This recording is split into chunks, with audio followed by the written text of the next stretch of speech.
Bismillahirrahmanirrahim. Assalamualaikum warahmatullahi wabarakatuh. Waalaikumsalam warahmatullahi wabarakatuh. Ibu-ibu sudah sarapan semuanya? Belum? Belum apa sudah? Belum. Kelihatan dari jawab salamnya kurang bersemangat.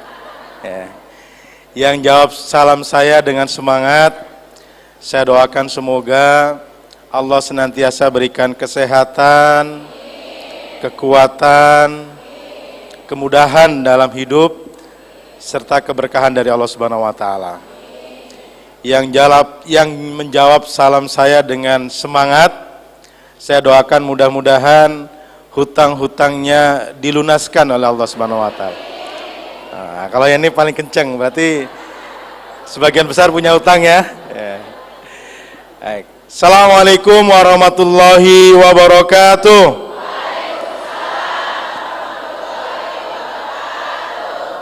Alhamdulillah. Alhamdulillahilladzi allafa baina qulubina fa asbahna bi ni'matihi ikhwana. Asyhadu an la ilaha illallah wahdahu la syarikalah wa asyhadu anna Muhammadan abduhu wa rasuluhu la nabiyya ba'dah. Allahumma salli ala sayyidina wa habibina wa syafi'ina wa nabiyyina Muhammadin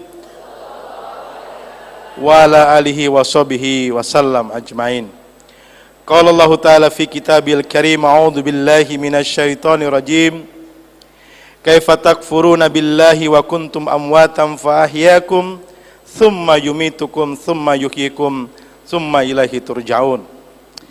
Yang saya hormati Ketua DKM Alumni Ustadz Iman Hilman, yang kita muliakan, dan insya Allah Allah berkahi para guru kita. Alhamdulillah beliau sudah berkumpul, sudah ada di Masjid Alumni ini, yaitu Profesor Kiai Haji Didin Hafidudin, Abah Raud Bahar, Dr. Kiai Haji Muhyiddin Junaidi, dan insya Allah nanti juga akan hadir Habib Hasan Haikal, dan mudah-mudahan Allah berkahi kepada ulama-ulama kita, Allah jaga beliau-beliau, dan Allah kuatkan beliau untuk senantiasa membersamai kita semua. Ulama adalah warasatul anbiya yang harus kita jaga dan harus kita muliakan, karena sinar pelita yang kita butuhkan hari ini di tengah zaman yang begitu berat, itu adalah kehadiran ulama yang baik, ulama yang setia, ulama yang setia kepada Allah dan setia pada Rasulnya serta kepada umatnya.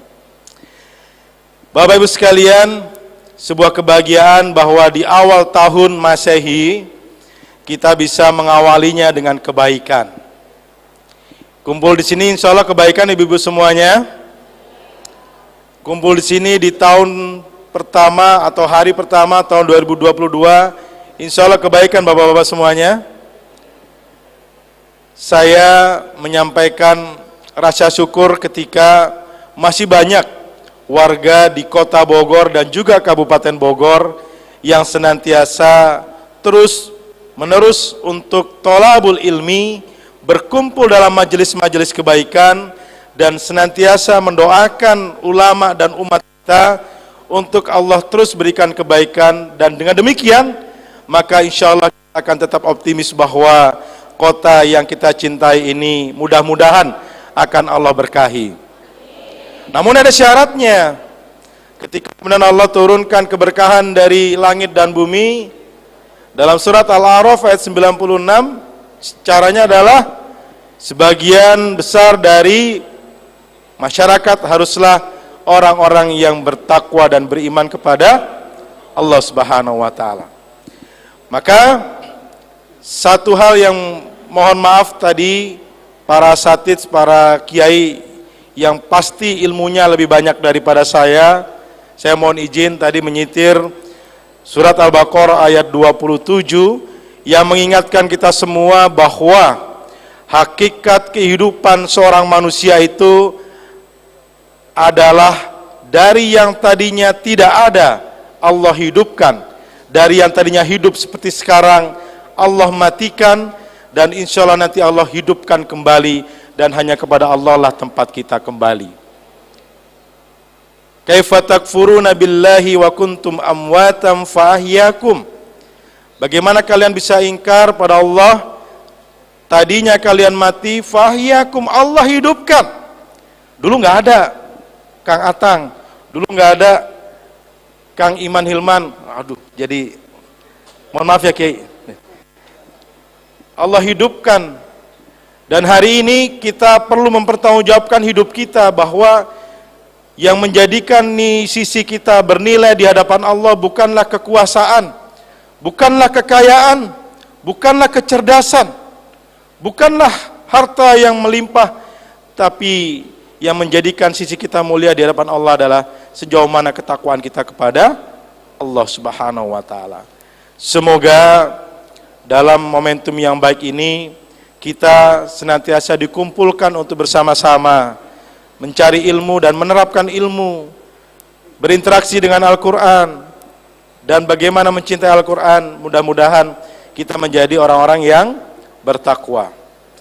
Bapak sekalian, tahun 2021 adalah tahun yang sangat berat.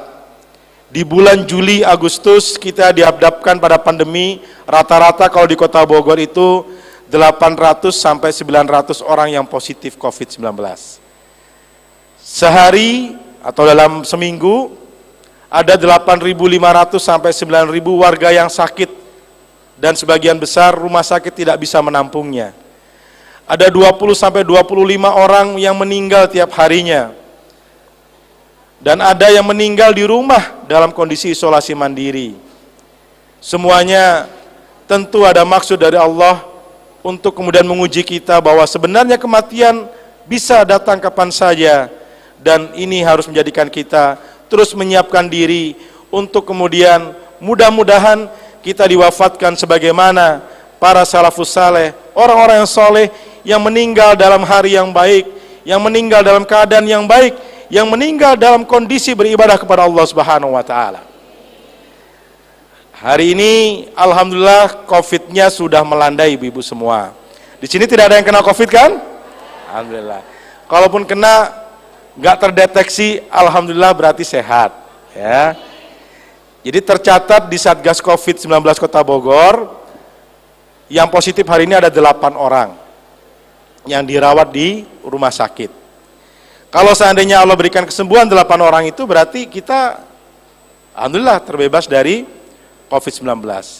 Jadi insya Allah kita sangat optimis Allah akan memberikan kebaikan di tahun depan, dan yakin bahwa masalah-masalah yang kemudian kita hadapi itu bagian dari ujian untuk bisa naik kelas.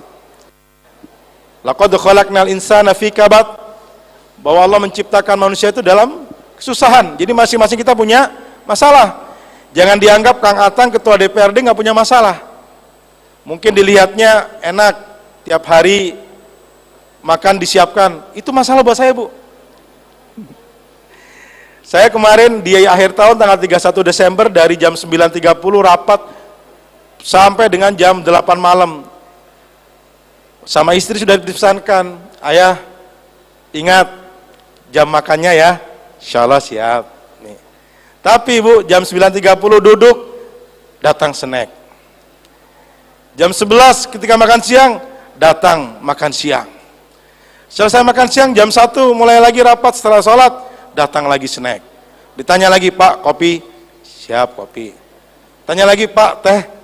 Gak enak, Bu. Itu juga ujian buat saya, Bu. Sampai kemudian tadi malam, alhamdulillah dengan doa para ulama, Kiai Muhyiddin, Prof. Kiai Didin, Abaraud, Masjid At-Taqwa, Balai Kota sudah selesai direnovasi. Jadi semalam kami bersama Pak Wali meresmikan Masjid At-Taqwa Balai Kota yang sudah semakin luas dan semakin nyaman. Mudah-mudahan ini menjadi wasilah bagi para pegawai di Pemkot untuk terus dekat sama Allah gitu. Jadi di kantornya sampingnya ada masjidnya, jadi ingat akan Allah. Tinggal satu PR-nya, yaitu menyelesaikan masjid. Masjid apa? Masjid apa? Masjid Agung. Mohon maaf Kiai, jadi tinggal satu, kita harus selesaikan, yaitu Masjid Agung. Ya. Rame itu pasti.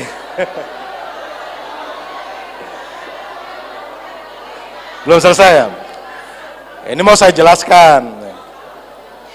Jadi di akhir 2015, Masjid Agung ini insya Allah sudah akan dibangun. Waktu itu Gubernur Ahmad Heriawan sudah siap menyiapkan dana dari Provinsi Jawa Barat. Mulai dibangun 2016-2017, terhenti di sana karena ada kesalahan arsitektur, terhenti.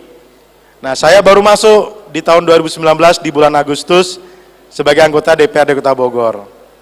Dan kita sepakat di DPRD Kota Bogor bersama dengan Pemkot, kita harus selesaikan Masjid Agung karena malu. Sudah malu ya. Tapi jangan salahin saya, Kos. Saya baru datang disalahin. Tapi nggak apa-apa. Ini bagian dari tanggung jawab yang harus saya pertanggungjawabkan juga.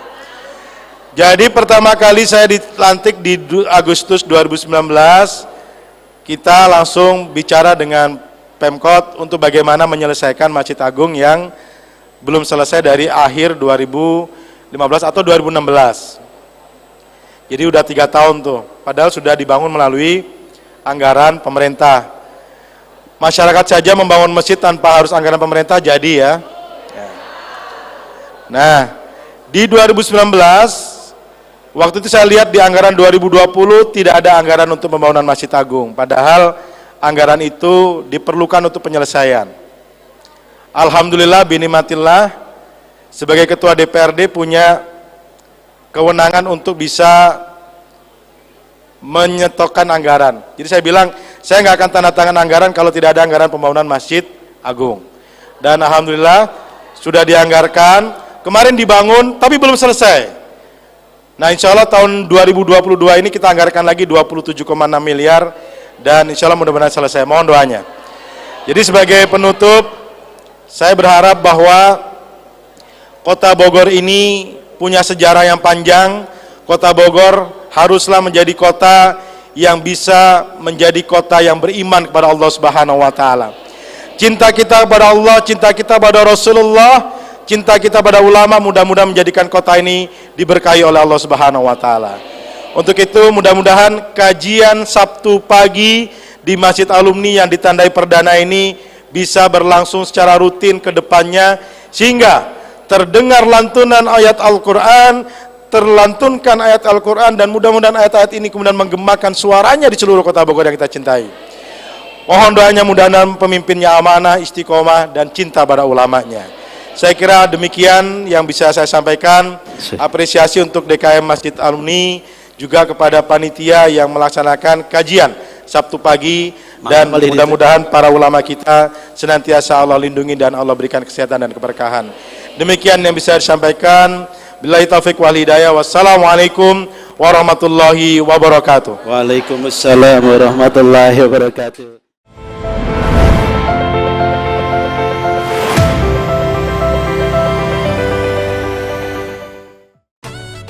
Ayo bergabung di PKS Kota Bogor.